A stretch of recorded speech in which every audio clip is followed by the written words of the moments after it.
नमस्कार दोस्तों, lead India law associates यानी लीला के इस वीडियो में आपका बहुत बहुत स्वागत है। दोस्तों, मैं आपको इस वीडियो में बताऊंगा कि लव मैरिज या कोर्ट मैरिज करने के बाद से आप इन्फॉर्मेशन को सुरक्षित तरीके से पुलिस को कैसे भेज सकते हैं और कौन सा तरीका अपनाएं जो बिल्कुल सुरक्षित हो और इन्फॉर्मेशन भेजना ज़रूरी क्यों होता है। देखिए, सबसे पहली बात तो यह है कि जब आप घर से निकलते हैं तो घर से निकलने के बाद से 24 से 48 घंटे तक, कई बार 72 घंटे तक पुलिस एफआईआर बालिग लोगों के मामले में दर्ज नहीं करती है। पुलिस ऐसा मानती है कि अगर बालिग हैं और कपल हैं या वो किसी एक बालिग व्यक्ति दूसरे बालिग के साथ भाग करके गया हुआ है, चाहे पेरेंट्स वाले यही क्यों ना आरोप लगा रहे हो कि अपहरण करके लड़का ले गया है, तो 24, 48 या 72 घंटे तक तो एफआईआर रजिस्टर्ड ही नहीं होता है। जब एफआईआर रजिस्टर्ड नहीं होता है तो सबसे बड़ी बात यह है कि इतने टाइम तक एफआईआर रजिस्टर्ड नहीं हुआ तो आप इतने टाइम में शादी कर लेते हैं। अब एक चीज़ तो ये हुआ कि आपने इतने समय के अंदर आपने अपना विवाह कर लिया, उसका रजिस्ट्रेशन भी हो गया।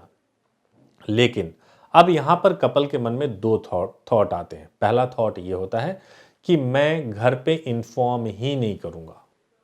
हम घर पे इन्फॉर्म ही नहीं कर सकते क्योंकि मैं अपने घर वालों को फेस नहीं कर सकती, बात नहीं कर सकती, मैं इन्फॉर्म नहीं करूँगी, ऐसा कपल सोचते हैं और हम कहीं छिप करके रहेंगे। अब देखिए, अगर आप ऐसा सोचते हैं और कई लोग ये भी अफवाह उड़ा करके रखते हैं कि शादी वैलिड ही 3 महीने या 6 महीने के बाद होगी, तो इसलिए हम घर पे बात ही नहीं करेंगे। दोस्तों, यहीं से शुरू होता है आपका सबसे खराब स्टेप, क्योंकि आप अगर घर पे इन्फॉर्म नहीं करते हैं तो क्या होता है, जब आप अपने घर से निकलते हो ना, निकलने के बाद से जैसे पता चल जाता है कि आप लोग भाग के गए हो शादी करने के लिए, तो जो आपके परिचित होते हैं, जो आपके घर वाले होते हैं, वो पुलिस के पास जाते हैं। पुलिस के पास जाते हैं, एफआईआर रजिस्टर्ड कराने की कोशिश करते हैं। पुलिस एफआईआर रजिस्टर्ड करने से मना कर देती है। उसके बाद से वो कॉन्टैक्ट्स निकालते हैं। उसके बाद से वो सोसाइटी में, समाज में लोगों को इकट्ठा करते हैं और फिर पुलिस पे दबाव बनाते हैं कि एफआईआर रजिस्टर्ड किया जाए। उस दबाव में आकर के पुलिस एफआईआर रजिस्टर्ड कर लेती है। ये सब कुछ होने में 3 से 4 दिन का या 3 दिन का तो मिनिमम समय लग जाता है। उसके बाद से शुरू होता है आप लोगों को खोजने का काम। अब पुलिस खोजने के लिए अलग अलग जगहों पे भटकती है, अलग अलग जगहों पे, और पुलिस के पास एक स्वाभाविक रीजन भी होता है कि अगर आपने लव मैरिज या कोर्ट मैरिज किया है तो आपने बताया क्यों नहीं, आपने इन्फॉर्म क्यों नहीं किया।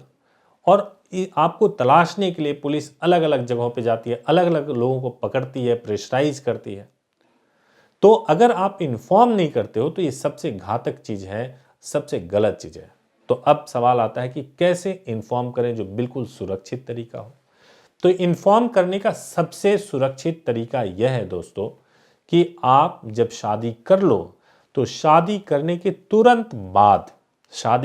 तुरंत बाद आपके हाथ में जब रजिस्ट्रेशन सर्टिफिकेट आ जाता है तो जो लड़की है वो खुद अपने घर में अपने माँ बाप से या जिससे भी कंफर्टेबल हो फोन करके बता दे कि मैंने शादी कर लिया है और मैं खुश हूं, और उसका एक प्रूफ, कोर्ट का सर्टिफिकेट जरूर भेज दें ताकि उन्हें इस बात का व्हाट्सएप के माध्यम से भेज दें ताकि उन्हें मालूम चल जाए कि आपने शादी कर लिया। अब दूसरा इंपॉर्टेंट बात कि पुलिस को भी इन्फॉर्म करना जरूरी है, क्योंकि पुलिस को जब आप इन्फॉर्म करते हो तो पुलिस आपके खिलाफ कोई फर्जी मुकदमा नहीं लिख पाती है। जो हमारे माध्यम से जो इन्फॉर्मेशन भेजी जाती है उसको बोलते हैं इंटीमेशन लेटर।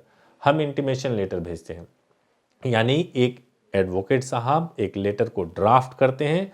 वो लेटर ड्राफ्ट करने के बाद से उसमें आपके मैरिज का सर्टिफिकेट अटैच किया जाता है और फोटो अटैच किया जाता है और फिर भेजा जाता है कि भाई ये कपल बालिग हैं, इन्होंने इस दिन इस तारीख को शादी की है, इनके ये लीगल राइट्स है, आप इनको सुरक्षा प्रदान करें टाइप से इस तरह का लेटर भेजा जाता है। जब ये लेटर पुलिस के पास जाता है स्पीड पोस्ट के माध्यम से, तो फिर पुलिस भी यह नहीं कह सकती कि हमें कोई सूचना नहीं है, क्योंकि सामने से कपल भेज रहे हैं, इस इंफॉर्मेशन को भेजा जा रहा है। तो पुलिस भी यह दावा नहीं कर सकती कोर्ट के अंदर जाकर के। और आपके पास प्रूफ क्या होता है? आपके पास प्रूफ होता है वो स्पीड पोस्ट का रसीद या कुरियर का रसीद जो यह भी दिखाता है आजकल ऑनलाइन कि आपका लेटर डिलीवर हुआ या वापस आ गया या क्या स्टेटस है। तो वो लेटर, वो जो आपको रिसिप्ट मिलता है, वो हम आपको प्रोवाइड कर देते हैं इंटीमेशन लेटर भेजने के बाद से, और फिर आप चेक कर पाते हैं।